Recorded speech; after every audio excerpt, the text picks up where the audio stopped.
ஏன் இப்போ அதிமுகவில் நிராகரிச்சுட்டாங்க? நீங்க முன்பெல்லாம் சொல்லுவீங்க என்டிஏ இப்போ சில கூட்டணி முன்முயற்சிகள்லாம் எடுத்தது, தினகரன் அவர்களே அப்படிதான் உள்ளுக்கு வராங்கன்னா அது மாதிரி ஏதாவது இனி ஸ்பேஸ் இருக்கா? இபிஎஸ் எப்படி யோசிச்சு இதை பார்க்குறாங்கன்றது இல்லை, இபிஎஸை பொறுத்த மட்டும் அவர் ரொம்ப தெளிவாக ஒரு ஸ்டாண்டில் இருக்கார் சார். I appreciate him. அதாவது அந்த ஸ்டாண்ட் வந்து சரியில்லைன்றது என்னுடைய கருத்து, அதை நான் சொல்கிறேன். ஆனால் அந்த ஸ்டாண்டில் உறுதியாக இருக்கார். வாழ்வோ சாவோ தோல்வியோ வெற்றியோ சார் இதுதான் என் ஸ்டாண்டு அப்படின்னு இருக்கார் பார்த்தீங்களா. அது வந்து பாராட்டணும் இபிஎஸை. பட் ஆனால் வந்து ஓபிஎஸை பொறுத்த மட்டும் அவருக்கு ஓபிஎஸ்ஸுக்கான வாய்ப்புகள் வந்து அவர் இனிமேல் அவரோட அரசியலை வந்து நிலைநிறுத்திக்க வேண்டிய அவசியம் இருக்குது. இபிஎஸ்க்கு வந்து இந்த ஸ்டாண்டு வெற்றியை கொடுக்குமான்னா நிச்சயமாக அந்த தினகரனோட ஓட் பேங்க் அவர் பின்னாடி போகுமா அப்படின்றது கேள்விக்குறி. ஒருவேளை இந்த சமூக கணக்கெல்லாம் தாண்டி இபிஎஸ் அவர்கள் வந்து ஆன்டி இன்குபன்சி இருக்கு அது போதும்னு நினைச்சிட்டாங்களா? ஆன்டி இன்குபன்சி இருக்கு சார், அதுக்கேற்றபடி ப்ரோ இன்குபன்சி இருக்குல்ல. பயனாளிகள் இருக்காங்களே, 1.25 கோடி பயனாளிகள் திமுக ஆட்சியில் இருக்கா அவங்க சொல்கிறாங்க.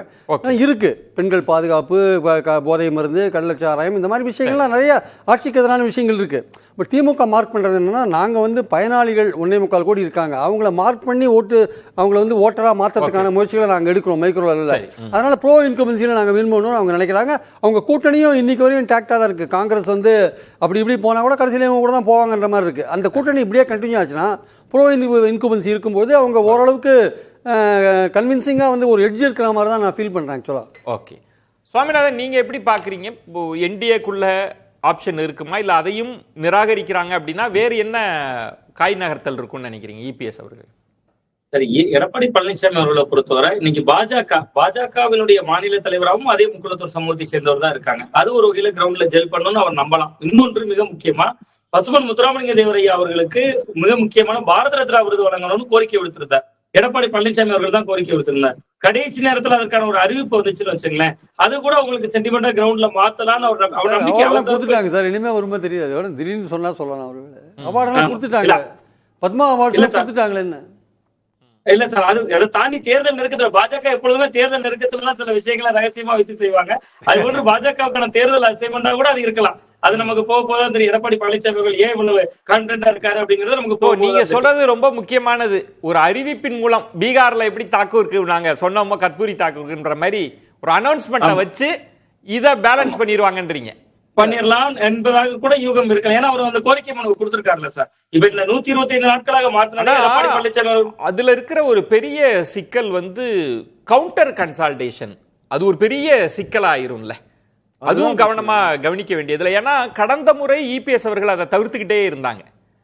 இந்த முறை பாஜக செய்யுது அப்படின்னா அது ஓகேவா இருக்குமா, கரெக்டா வருமா?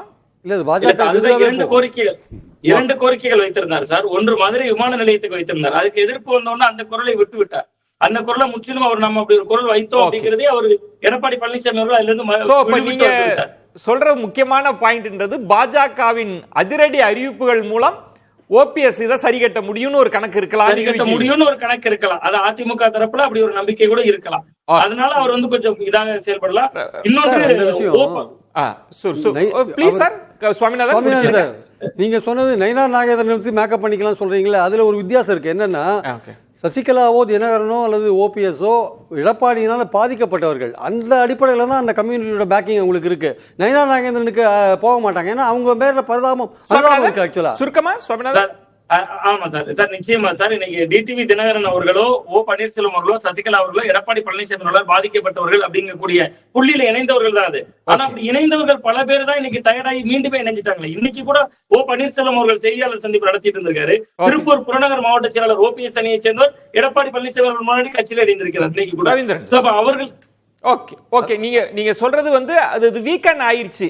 அது புயல் கடந்து போன மாதிரி, தம்பி சாமிநாதன் ஒரு முக்கிய புள்ளியை தொட்டாரு. சுருக்கமா சுவாமிநாதன் ப்ளீஸ். ஒரு 30 செகண்ட் சார். சார் இன்னைக்கு கூட ஓ பன்னீர்செல்வம் அவர்கள் தன்னுடைய செய்தியாளர்கள் சந்திப்புல தங்களுக்கு இவ்வளவு நாட்கள் அரணாக நின்றவர் ஒருத்தராட வைத்தியலிங்கம் அவர்கள், இன்னொரு மனோஜ் பாண்டியன் அவர்கள், அவங்க சொல்லிதான் தர்ம யுத்தமே நடத்திட்டேன்னு சொல்லிட்டாரு. இரண்டாவது தர்ம யுத்தம் அவங்க சொல்லிதான் நடத்திட்டேன்னு. அப்ப அவங்களே நீங்க திமுக பக்கம் நகர்ந்தவர்களை சொல்றாரு. அவங்க பலவீனமாகிக்கிட்டே தான் வருவாங்க அப்படிங்கறதா. தம்பி சுவாமிநாதன் ஒரு முக்கியமான புள்ளியை தொட்டாரு. அது தொடர்பாட்டு என் கருத்தை முன்வைக்கிறேன். முதல்ல இதுல 2019 சசிகலா தினகரனுக்கு எதிராக ஒரு சாக் அப்சர்வர் ஆட்டு, ஒரு வாளாட்டும் கேடைய மாட்டும் ஓபிஎஸ் இருந்தனால தான் மதுரையில் ராஜ் சத்தியன் 30 விழுக்காடு தாண்டினாரு. தேனியில ரவீந்திரநாத் குமார் வெற்றி பெற்றாரு. திருநெல்வேலியில் மனோஜ் பாண்டியன் 32 விழுக்காடு வாக்கெடுத்தார். 3 பேர் தான் ரெட்டலையில் நின்னாங்க. அதே இது 2024 டெபாசிட் இழந்து போகக்கூடிய அளவுல பல தொகுதிகளில் வந்தாங்க. கூட்டணி இல்லாத சீமானுக்கு கீழே இதுவும் கில்லிங் இன் சைலன்ஸ் தமிழகத்தில் நடக்கக்கூடிய ஒரு விஷயம். 10 மக்களவை தொகுதியில 7 மக்களவை தொகுதியில் நின்ற அதிமுகவோட 30,000 வாக்குகள் வந்து சீமானுக்கு அதிகம். இப்போ விஜய் வரட்டு, அது விஜய் என்ன சொல்லி வர்றாரு நாளைக்கு பாத்துக்கலாம். சீமான் தெளிவா முக்குலத்தோர்களை எடப்பாடிக்கு எதிராக திருப்புறதுல தெளிவா இருக்கிறார். நீங்க 4.5 வருஷம் இருக்கும் போது தேவரையாவுக்கு ஏன் பாரத ரத்னா கொடுக்கல? நீங்க சசிகலா தினகரன் OPS 10.5 இதற்காக பாதிப்புக்காக அரசியல் நாடகம் ஆடுறீங்க.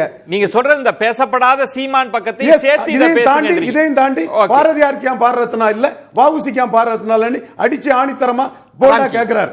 ராம்கி, இப்ப இதுல தென் மாவட்ட கணக்கு தான் ரொம்ப அதிகமா பேசிட்டு இருக்கோம்னு நினைக்கிறேன்.